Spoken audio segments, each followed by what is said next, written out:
You're at the Irish Roots Cafe down by the Riverwalk, and this is the History of the Irish in America, episode 26.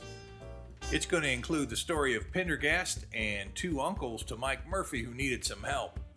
We've got another good crowd tonight. This is one of the 3 broadcast series found at www.irishroots.com. You're invited to come on into the webpage and take a look at all 3. I'm Michael Laughlin, your host. You can reach me at mike@irishroots.com or mail to me at Box 7575, Kansas City, Missouri, 64116, the old-fashioned way.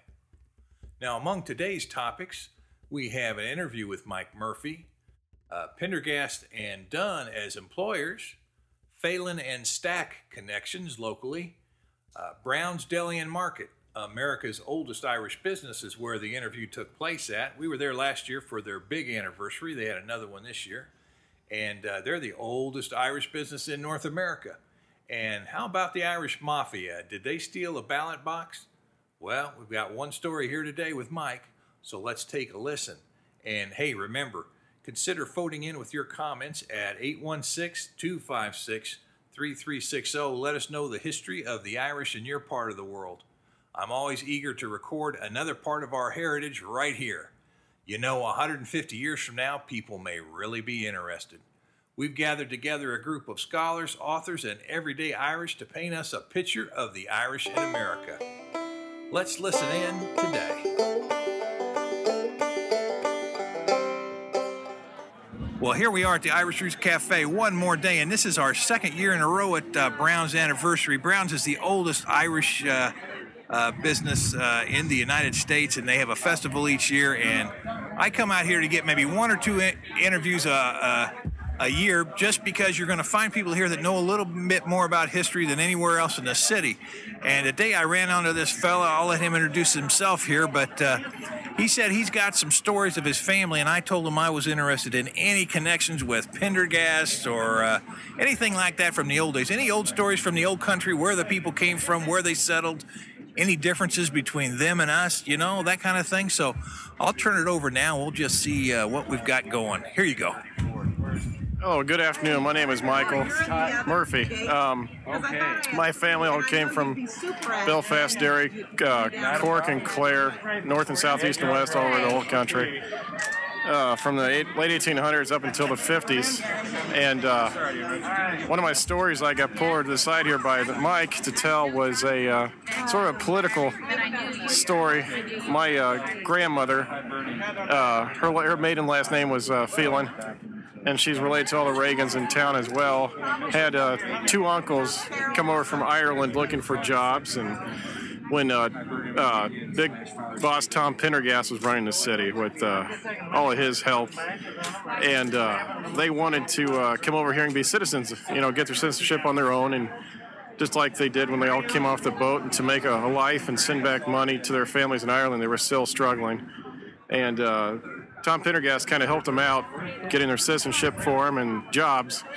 Well, that kind of sent them into a little spin, and told him more or less no thank you, and and started to work with the original J.A. Dunn, doing iron work and concrete and carpentry, wherever they get their hands on to make money. And they were joined up with a group of Irish here in town that belonged to the Hibernians as well, back in the early 1900s, when they were helping out a lot of the business people downtown, protecting their storefronts. And there was an election coming up, and they didn't like the politics of it. So with the help of some Irish mob or mafia per se, they stopped the election by basically taking the ballot boxes and destroying them. And Now, you know what part of town that would have been in? If I had to guess, it probably would have been downtown near City Hall, maybe. Right. I don't know if it was 12th Street or 14th Street. I really can't remember. But they went on to Chicago and joined up with a group of Irishmen up there, and Boston and New York. And I really can't remember a lot of names from guys in Boston and New York, but they went on to join different cliques, Irish cliques with them, maybe get into a little racketeering or other prosperous venues that they could hit. Well, now, and part of the family stayed back here, and part of the clan went to the other part. Now, what the family that stayed here in Kansas City, what did they end up doing? Well, the family that stayed here continued to work for J. Dunn, building the buildings downtown we see. And my grandmother's husband, Charles Stack, him and his father opened Stack Drug Store right behind Brown's here on Linwood and Southwest Traffic Way. They was there for a number of years till Penn Valley College came into play. They had to sell their land. And we have family that have owned businesses all over town, bars and taverns, and have been in politics downtown with all the different mayors throughout the last 80-plus years. Well, now, what kind of feeling do you have about those people that first came over? What were they like? What were their personalities, or what's different then than now as far as how they might act, or how they were described by your parents? What did they say about them? As far as my ancestors that came over from the 1800s up until the 40s and 50s, their attitudes perceived were, they're very honest, hardworking people, looking for a job, wanting to make a family in the United States of America. And the main reason why a lot of my family came from Ireland was the oppression brought on by the English that now govern the 6 counties in the north, and they didn't agree with their ideas, so they left and came over here to get away from all the mess. And some of them moved back and some of them stayed, but I've had relatives come over from different eras, 50s and 60s, and they moved back to Ireland because they missed their homeland. But, now I see more immigrants coming over from every country, and especially Ireland. And belonging to the Hibernians here in town, we got some that came from Ireland in the last few years. They miss their land, they miss their home a lot more, I guess you could say. And a lot of them have gone back, too. Well, now, just getting right down to yourself now, what do you do that you think is Irish, or that's tied to the Irish heritage that a regular American might not do? Like we're here at Brown's Festival. Anybody can come in, and they sure are invited to, but it's mostly people with Irish heritage. What other things do you find yourself doing now, even though you're generations removed from those old folks? What might set you off from the rest of the community? Well, myself, like I mentioned, the Hibernians, I belong to them, Patrick Pierce Division here in Kansas City for 16 years. And, I'm 31 years old. A lot of people my age necessarily wouldn't join a club or a group or fraternal order like that when they're 16. But I felt the need to, because my grandfather, who joined in 1940 here in Kansas City, told me when I turned 16 I was going to be a Hibernian. I had no idea what that meant until I joined, and I haven't regretted a second of it since then. And just like I said, the whole generation gap, we've got a lot of new members coming in, too, that realize, hey, it's a lot of fun to be Irish, to join this group that means something. And we have a whole array of projects we do. We're associated with Children for Peace in Ireland. We bring 16 kids over every year from Derry and Belfast for 2 weeks, and we have a lot of interacting, building activities with them because they're 8 Protestant and 8 Catholic, and we like to see them, there's a difference, between the two, but you still get along with the whole personal conflict between the North and the South over there. Well, that's right. That's the American way. That's one reason this country has succeeded so much is that even though we had some fights and differences, we eventually put them aside after some real tense moments and a few battles here and there.